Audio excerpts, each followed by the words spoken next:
Muy buenas a todos y bienvenidos al análisis y explicación de los artículos 46 y 46 bis de la Ley 40/2015 de régimen jurídico del sector público orientado para opositores. Un par de artículos ya con los cuales finalizamos la sección de administración electrónica, que hemos visto aquí bastante moderno en la Ley 40/2015, y empezamos con el artículo 46, un artículo 46 que ya nos suena un poco, del artículo 17 de la Ley 39/2015, en el cual hablamos ya del archivo electrónico de documentos. Y veréis que hay algunos trozos del artículo que se repiten exactamente igual que en la Ley 39/2015. Así que eso que ganamos. Así que sin más comenzamos con el 46.1 que dice así. Todos los documentos utilizados en las actuaciones administrativas se almacenarán por medios electrónicos, salvo cuando no sea posible. Así que aquí la cuestión está en que quede muy claro que no siempre los documentos utilizados en las actuaciones administrativas no siempre van a ser almacenados en medio electrónico, porque a veces no es posible. Así que muy importante ese salvo cuando no sea posible. No caigáis en la pregunta de que siempre van a ser almacenados en medio electrónico. A veces no va a ser posible. ¿Y cuándo no va a ser posible? Pues en los casos en los que la naturaleza del documento o disposiciones legales así lo requieran. Por ejemplo, se necesita preservar el formato físico original para garantizar la autenticidad o validez jurídica del documento que sea. O, por ejemplo, existen requisitos legales específicos que obliguen a mantener el documento en papel. Así que, por regla general, a medio electrónico se almacenan, pero a veces no es posible. Bien, continuamos. 46.2. Los documentos electrónicos que contengan actos administrativos que afecten a derechos o intereses de los particulares deberán conservarse en soportes de esta naturaleza, ya sea en el mismo formato a partir del que se originó el documento o en otro cualquiera que asegure la identidad e integridad de la información necesaria para reproducirlo. Se asegurará en todo caso la posibilidad de trasladar los datos a otros formatos y soportes que garanticen el acceso desde diferentes aplicaciones. Así que seguimos hablando de la conservación de documentos. En este caso, documentos electrónicos que contienen actos administrativos que afectan a derechos e intereses de los particulares.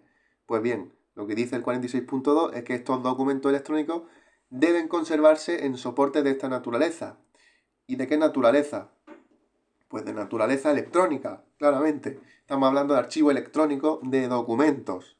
Así que conservarse en soportes de esta naturaleza electrónica.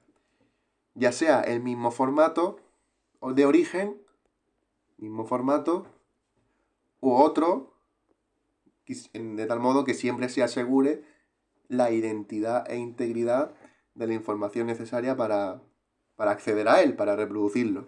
Así que los formatos que aseguran la identidad e integridad de los documentos electrónicos son aquellos que permiten garantizar que el contenido pues, no ha sido alterado. Por ejemplo, un PDF, un formato estándar para el archivo y presentación de documentos, podría ser. Bien.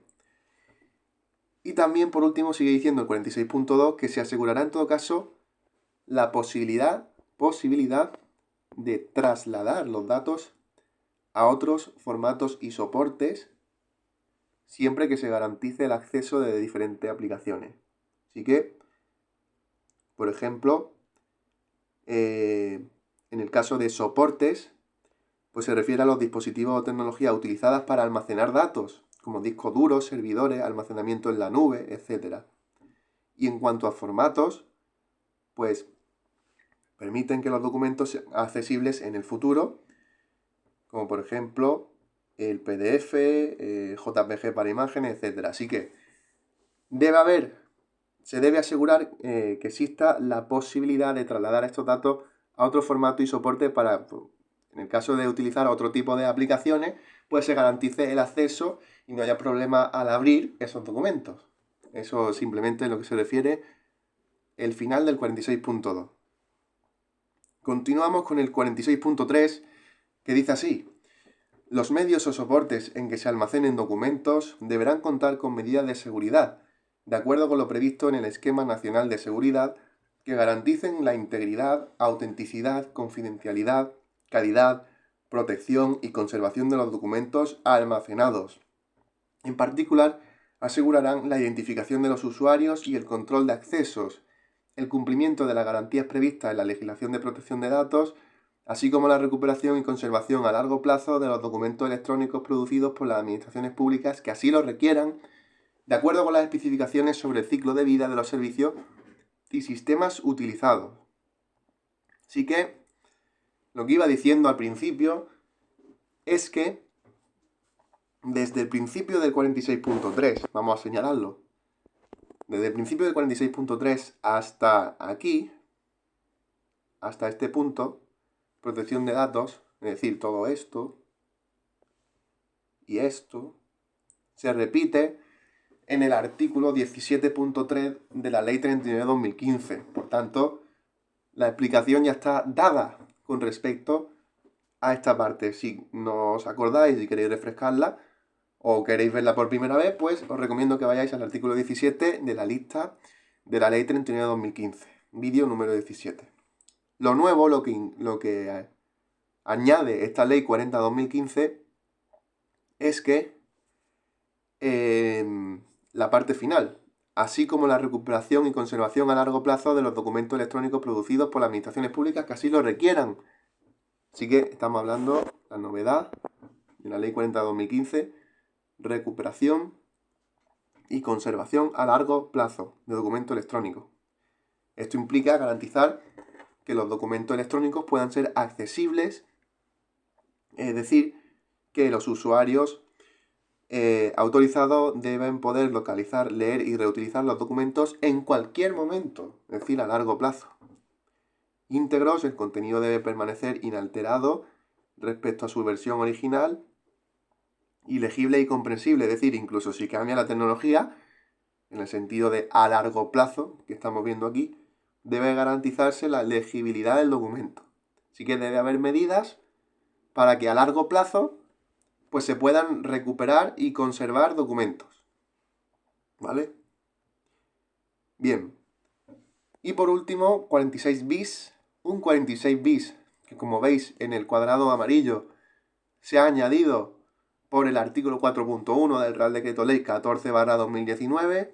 Es decir, ya han pasado un tiempo considerable, pero es una actualización que no venía en el texto original. Así que se ha añadido, por eso lo de bis, 46 bis.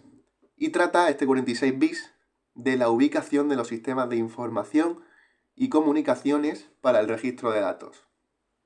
Así que sin más, comenzamos con el primer párrafo que dice así: los sistemas de información y comunicaciones para la recogida, almacenamiento, procesamiento y gestión del censo electoral, los padrones municipales de habitantes y otros registros de población, datos fiscales relacionados con tributos propios o cedidos y datos de los usuarios del Sistema Nacional de Salud, así como los correspondientes tratamientos de datos personales, deberán ubicarse y prestarse dentro del territorio de la Unión Europea. Eso es lo importante. Lo último, todos estos sistemas que hemos dicho para los diferentes datos que hemos dicho, lo importante viene aquí. Deberán ubicarse y prestarse dentro del territorio de la Unión Europea. ¿Y de qué tipo de datos estamos hablando? Pues estamos hablando del censo electoral, que es la lista de personas con derecho a voto en las elecciones.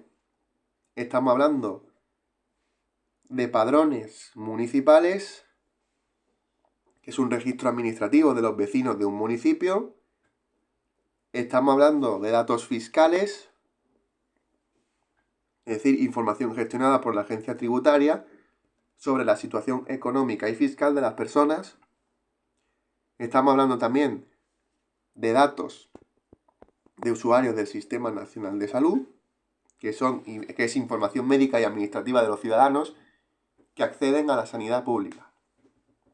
Así que todos esos datos, todos esos sistemas que almacenan esos datos deben ubicarse y prestarse dentro del territorio de la Unión Europea.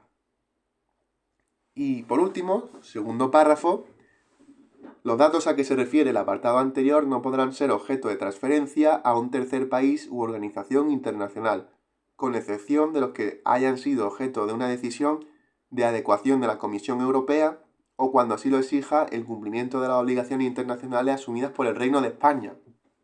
Así que, por norma general, estos datos que hemos visto en el primer párrafo no podrán ser objeto de transferencia hacia afuera, hacia un tercer país o organización internacional.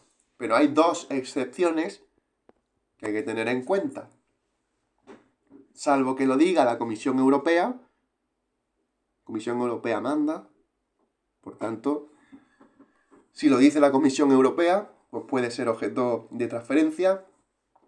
Y también cuando lo exija el cumplimiento de obligaciones asumidas por el Reino de España.